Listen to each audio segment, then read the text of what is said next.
Assalamualaikum warahmatullahi wabarakatuh. Alhamdulillah summa alhamdulillah. Allahumma sholli ala sayyidina Muhammad.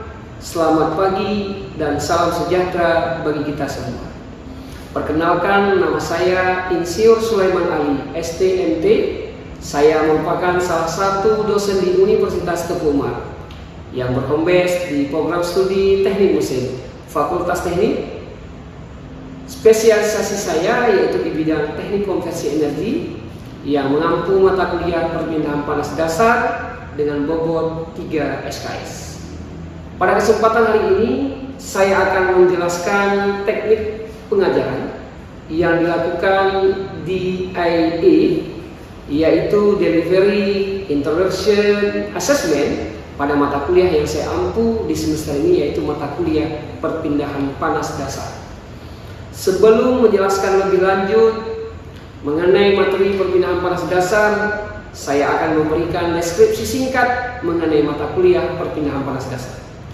Mata kuliah ini merupakan mata kuliah dasar wajib bagi program studi teknik mesin yang wajib diambil oleh setiap mahasiswa pada semester genap, yaitu semester 4.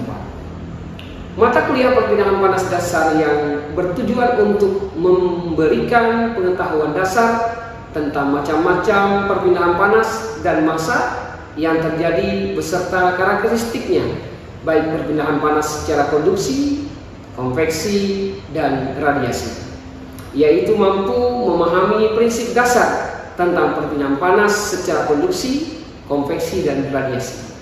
Terus mampu memiliki pengetahuan tentang penerapan tipe perpindahan panas di industri. Kemudian rasian dasar heat exchanger, mampu memahami hubungan antara perpindahan panas dan massa pada sistem.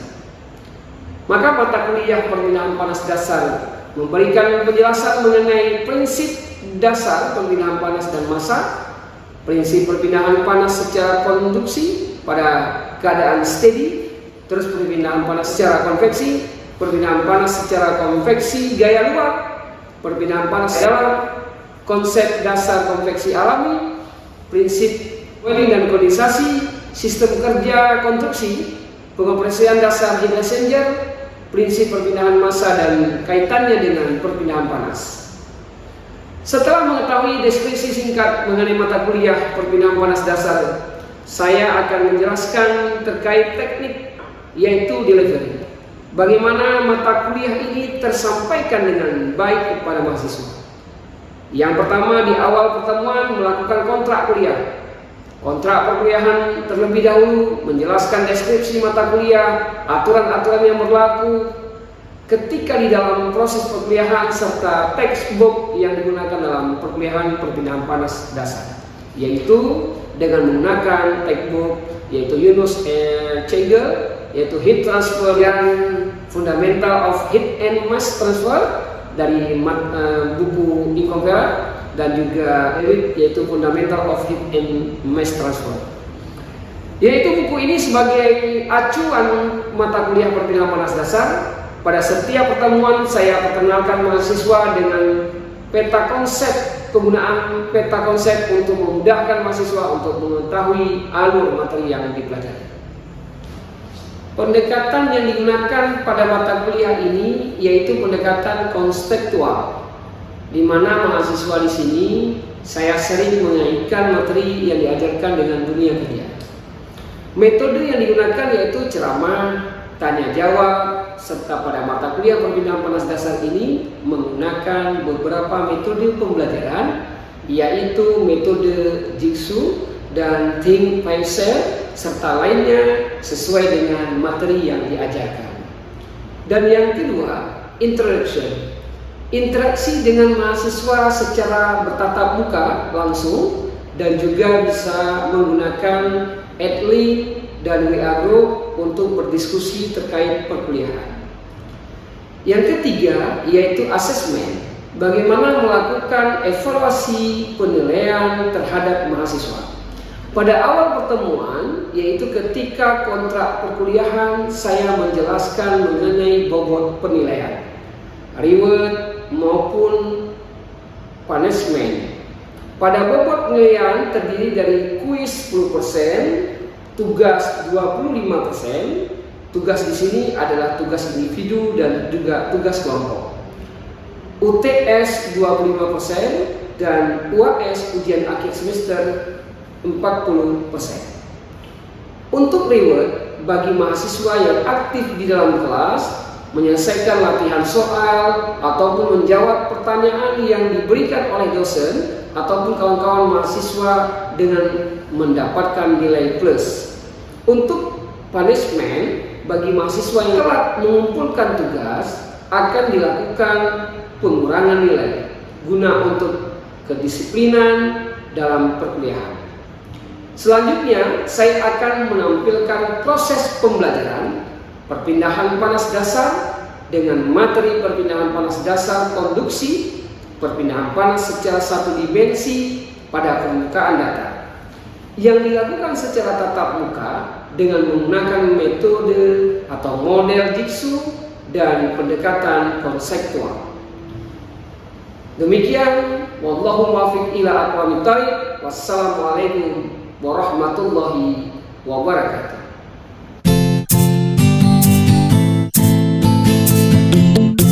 Bismillahirrahmanirrahim. Assalamualaikum warahmatullahi wabarakatuh. Waalaikumsalam warahmatullahi wabarakatuh. Alhamdulillah, rabbil alamin. Allahumma shalli ala sayyidina Muhammad. Selamat pagi, salam sejahtera bagi kita semua. Gimana kabarnya, sehat? Sehat. Alhamdulillah, pada pagi hari ini sebelum kita memasuki pada materi pembelajaran pertemuan kedua mata kuliah pada pagi hari ini, mari kita berdoa dulu sejenak sesuai dengan agama dan kepercayaan kita masing-masing. Silakan.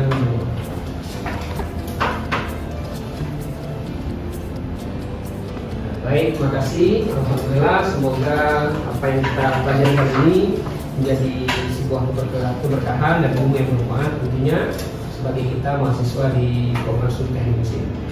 Baik, untuk hari ini kita memasuki pertemuan kedua pada mata kuliah perpindahan panas dasar, tapi kita membahas tentang perpindahan panas dasar konduksi. Nah, mungkin seminggu yang lalu di pertemuan pertama kita sudah sekilas menjelaskan tentang dasar-dasar mata kuliah daripada perpindahan panas. Mungkin masih ada yang bisa diingat. Yang pertama adalah mekanisme perpindahan panas. Itu terjadi mekanisme perpindahan panas itu ada secara konduksi, secara konveksi, dan secara radiasi. Kira-kira secara konduksi siapa yang bisa menjelaskan? Ya, silakan dari Bapak. Perpindahan panas konduksi adalah perpindahan panas yang berpindahnya zat perantara melalui tidak berpindahnya partikel-partikel zatnya yang umumnya itu benda padat, Pak. Itu secara konduksi. Ya. Ada yang mau tambah mungkin secara konduksi tadi? Mungkin sekilas, Odi.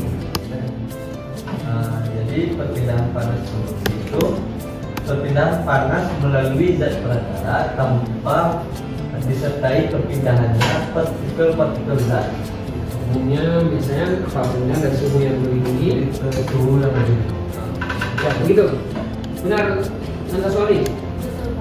Mungkin untuk konveksi gimana mekanisme perpindahan panas secara konveksi?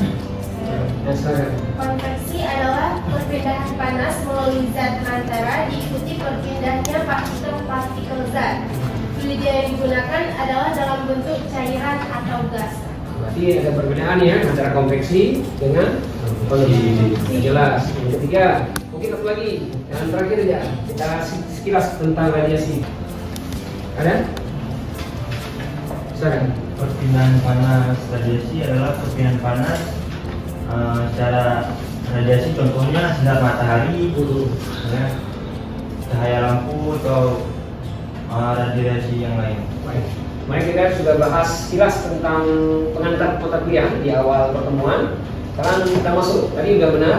Mungkin nanti kita lebih mendalami lagi tentang perpindahan panas secara konduksi. Tadi beberapa teman-teman kita sudah menyampaikan bahwa perpindahan panas secara konduksi adalah perpindahan panas melalui zat perantaraan antara tanpa disertai perpindahan partikel-partikel zat, umumnya melalui zat padat atau proses perpindahan panas jika panas mengalir dari tempat yang suhunya lebih tinggi ke tempat yang suhunya lebih rendah dengan media penghantar panasnya kita. Nah ini kalau kita lihat sebuah media penghantar panas T1 sama T2 nya, tapi delta T sama dengan T2 dikurangi T1. Nah jadi kalau kita lihat dari contoh, berarti media ataupun konduktor itu adalah zat yang mudah mengantarkan panas, kemudian berupa logam. Kalau isolator adalah bahan yang mempunyai konduktivitas yang jelek, misalnya asbes, gitu kan? Nah, kalau kita lihat dari faktor-faktor yang mempengaruhi laju perpindahan panas, meliputi delta T itu beda suhu antar kedua permukaan disebut dengan delta T. Makin besar beda suhu, maka makin cepat perpindahan panas atau perpindahan kalori. Nah, yang kedua, di sini jarak antara kedua permukaan atau tebal atau panjang itu disebut dengan R. Makin tebal, makin lambat perpindahan panas. Nanti bisa kita lihat dari contoh-contoh yang ada di bawah untuk kita lebih memahami tentang perpindahan panas secara konduksi. Nah, untuk luas permukaan disebut dengan A. Makin luas permukaan, makin cepat perpindahan panasnya. Tadi kan ada sebuah media nanti kita lihat lagi di bawah. Oke, di bawah lagi yang keempat konduktivitas termal disebut dengan K. Konduktivitas termal zat disebut dengan K. Merupakan ukuran kemampuan zat yang menghantarkan panas. Makin besar nilai K, maka makin cepat perpindahan panas. Maka di sini untuk laju perpindahan panas I per T sama dengan KA delta T per R. Nah ini ada beberapa contoh. Ada beberapa contoh perpindahan panas secara konduksi. Secara konduksi, diantaranya ada sebuah gelas yang berisikan kopi, tapi di dalam gelas ini dicelupkan sebuah sendok berbahan logam. Kemudian yang terjadi di sini adalah perpindahan panas secara konduksi. Kenapa? Bisa kira-kira dibayangkan dari sebuah penjelasan materi sebelumnya, mungkin ada sekilas Bapak sampaikan di pertemuan pertama. Kira-kira bisa ada yang bisa dijelaskan, dipahami maksudnya tentang perpindahan panas secara konduksi yang ada di dalam sebuah gelas berisikan kopi. Ada nih? Atau si Mas Rijal, Alfaid misalnya, atau siapa? Nggak ada. Kalau nggak ada, kita lanjut. Bahwa di sini terjadi perpindahan panas secara konduksi dikarenakan air yang ada dalam cangkir kopi atau gelas kopi ini, air kopi panas, terus dicelupkan sebuah sendok berisikan sendok yang berbahan logam, maka terjadilah perpindahan panas yang dipegang di ujungnya. Ini jika disampaikan bahwa ini adalah terjadi perpindahan panas secara konduksi. Begitu halnya juga dengan sebuah kopi panas yang ada di gelas ini dipegang melalui tangan. Ini juga disebut dengan ketebalan tertentu dari gelas ini, maka terjadilah perpindahan panas secara konduksi. Maka tangan yang mengenai langsung gelas ini juga disebut dengan interaksi kontak. Artinya perpindahan panas secara langsung tapi konduksi juga.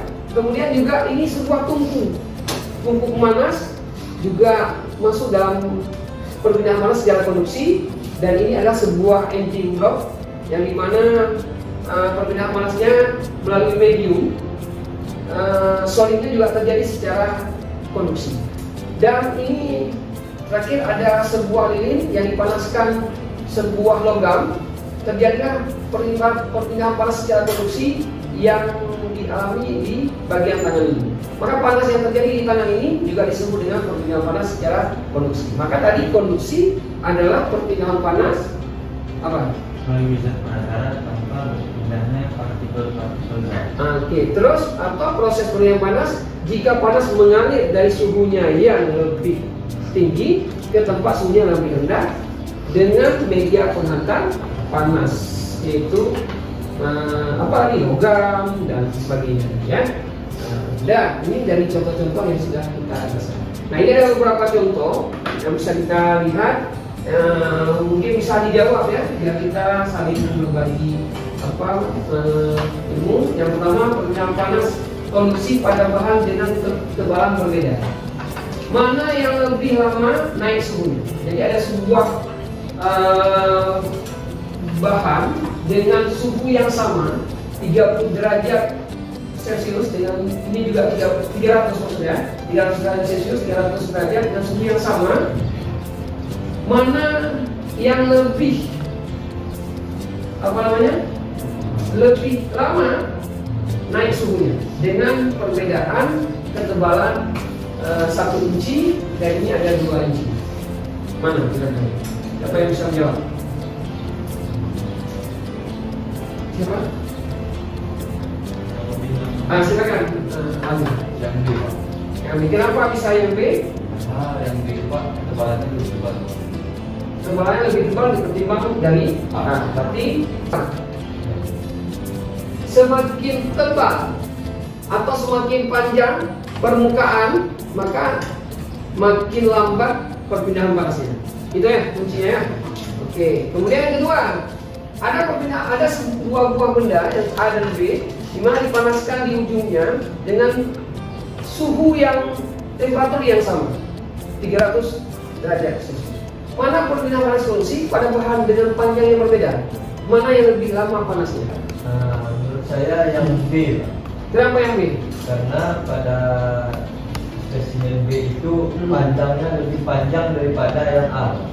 Kenapa bisa lama perpindahan panasnya? Itu pertanyaannya. Semakin panjang bahannya, maka semakin lambat perpindahan panasnya. Oke, semakin panjang media yang dipanaskan tadi, maka semakin lambat laju perpindahan panas yang terjadi secara konduksi. Slide selanjutnya adalah persamaan laju dapat digunakan untuk menghitung jumlah panas yang ditransfer. Untuk perpindahan panas konduksi, kita menggunakan persamaan Fourier atau buku Fourier, di mana untuk perpindahan konduksi ini K sama dengan KA min dt per dI, atau K per A sama dengan K min dt per dI. Nah, ini ada sebuah contoh di dalam buku, yaitu sebuah sistem padatan di mana suhu T1 di sebelah kiri, terus terjadi penurunan di T2. Nah, padatan ini dengan ketebalan disebut dengan R, ketebalan tertentu. Maka untuk dinding satu dimensi ini dengan temperatur distribusi T dan X, sini bisa kita lihat di gambar T dan X, ini X-nya. Maka suhu di sebelah kiri dengan temperatur T1 itu untuk temperatur T2 suhunya lebih rendah dibandingkan dengan T1. Itu kalau kita lihat dari gambar 1.3 yang ada di buku Infovera. Nah, untuk ketebalan tertentu menggunakan persamaan hukum Fourier. Kita lanjutkan lagi dari slide sebelumnya, dt per dx sama dengan T2 dikurangi T1 dibagi R. Maka untuk flux panas atau laju perpindahan panas persatuan luas itu kita gunakan Q T2 ini, Q akse sama dengan min K T2 dikurang T1 dibagi per L. Maka untuk itu kita gunakan persamaan 1/T2, yaitu Q akse sama dengan K T1 dikurang T2 dibagi L atau K delta T per L. Ini di persamaan 1/2. Nah, untuk menghitung laju perpindahan panas total pada konduksi, maka A adalah luas penampang yang lurus dari arah Q. Kalau misalnya dari gambar 1.3, berarti Qx sama dengan Q aksen X dikali A. Maka kalau kita lihat dari gambar 1.3 yang ini, posisi A ada di sini, kemudian ini posisi C, ini posisi B. Maka untuk mengetahui panjang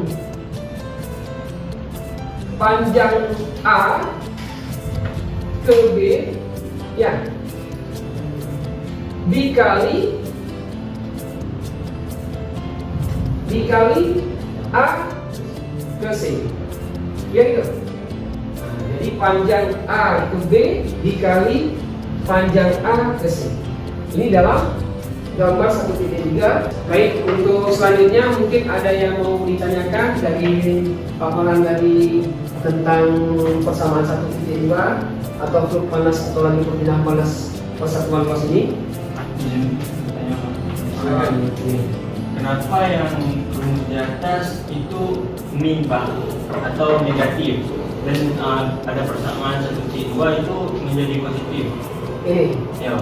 berarti di persamaan 1.2 kenapa jadi hilang negatifnya? Ya. Jadi positif, berarti Q aksen sama dengan K T1 dikurang T2 dibagi L atau K delta T per L. Ini untuk persamaan 1.2. Sedangkan di atas berarti Q aksen sama dengan min KA T2 dikurang T1 dibagi L. Kenapa bisa min? Karena T1 itu lebih rendah suhunya atau temperaturnya dibandingkan dengan T1. Maksudnya T2, sekali lagi, T2 itu temperaturnya lebih rendah ketimbang T1. Sedangkan dalam perpindahan panas itu kan suhunya pasti dari suhu yang lebih tinggi ke suhu yang lebih rendah atau temperatur tinggi ke temperatur yang lebih rendah. Nah, kalau kita lihat dari persamaan 1.2 itu T1 dikurang T2. T1 dikurang T2 dibagi L atau K delta T per L. Nah, kalau yang ini adalah T2 dikurangi T1. Bisa dipahami kira-kira Daniel dari soal dari tadi, dari pertanyaan Daniel, di mana T2 tadi lebih kecil dari T1. Sementara arah perpindahan panas itu selalu bergerak dia dari temperatur tinggi ke temperatur yang rendah. Maka Q dari gambar yang satu tadi, Q ini dari gambar 1.3 tadi, berarti menunjukkan temperatur yang lebih tinggi dikurangi ke temperatur yang lebih rendah atau T1 dikurang T2 dibagi dengan jarak ketebalan, maka dia menjadi positif. Jadi seperti itu kira-kira. Bisa dimengerti kira-kira? Bisa? Sekarang kita lanjut ke yang lain, yaitu kita bagi kelompok. Nah, untuk sisi kelompok mungkin kita bisa buat 3 kelompok aja. Metode kita belajar kali ini kita buat kelompok, 3 kelompok. Mungkin nanti porsinya boleh ditas sedikit aja, nggak usah berlebih, pokoknya sehingga bisa berdiskusi di antara kelompok. Nah, apa yang kita lakukan di situ? Kita akan belajar sebuah dalam buku apa namanya, Infopera tadi itu tentang soal 1.1. Silakan, mungkin bisa pilih kelompok ini. Silakan.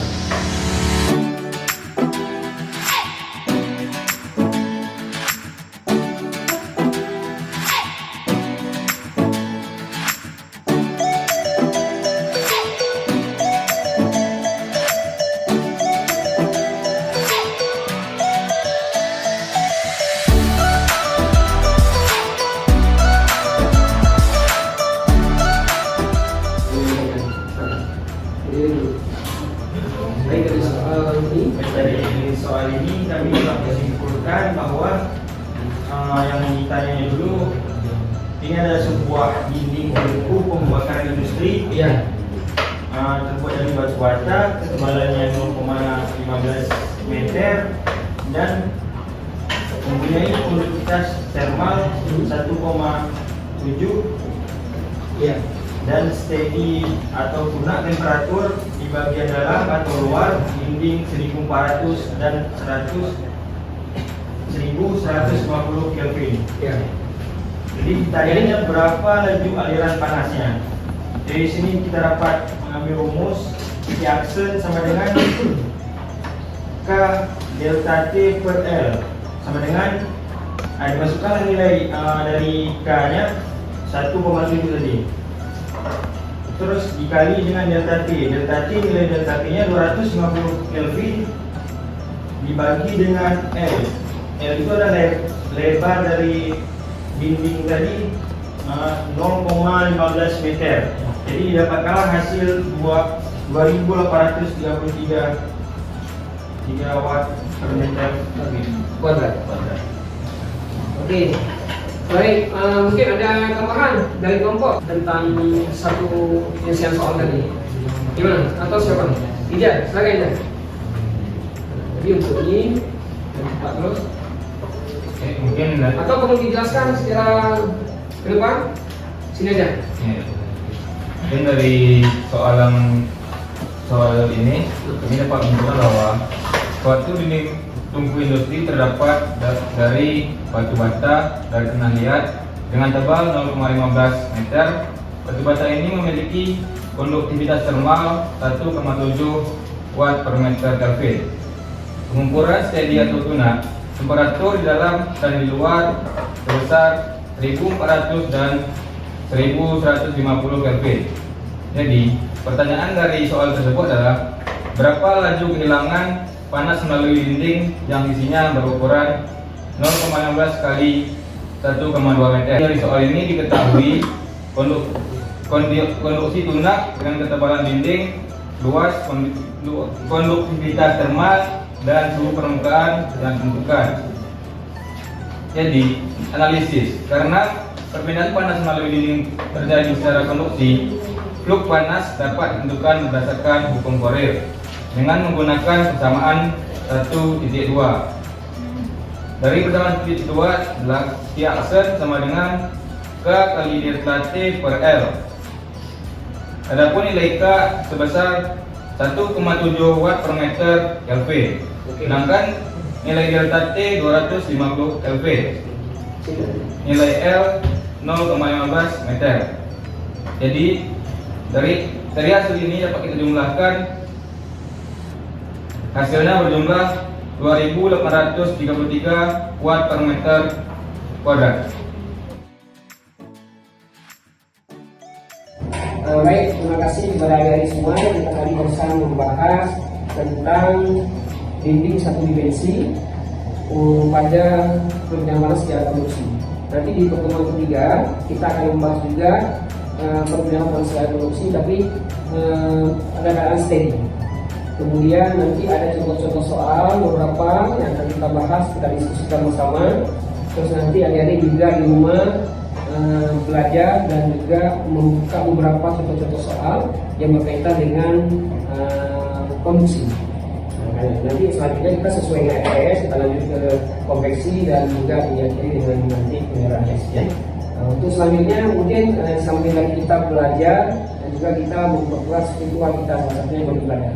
Bagi yang muslim memperbanyak ibadah-ibadah baik sholat dan juga membaca Quran dan juga ibadah-ibadah yang lainnya. Bagi yang muslim juga nanti dipersilakan untuk melaksanakan ibadah ke tempat ibadah yang masing-masing dan terus berbuat hal-hal yang positif, terus jangan banyak berbuat hal-hal yang negatif. Intinya apa? Daripada kita berbuat mencari sensasi, lebih baik kita mencari prestasi. Mungkin itu sebagai penutup dan semangat kalian semua. Kita akan melanjuti perkuliahan di minggu depan dan kita akan menghadapi nanti beberapa pertemuan lagi baru kita masuk kepada UTS dan nanti kita akhiri yang terakhir adalah UAS. Demikian, semoga kita mendapatkan ilmu yang bermanfaat. Akhirnya dengan ucapan alhamdulillahirabbil alamin dan saya akhiri. Sebelum Bapak tutup, ada yang mau ditanyakan lagi kira-kira? Tidak ada. Baik, demikian insyaallah kita akan jumpa di pertemuan selanjutnya. Assalamualaikum warahmatullahi wabarakatuh. Waalaikumsalam.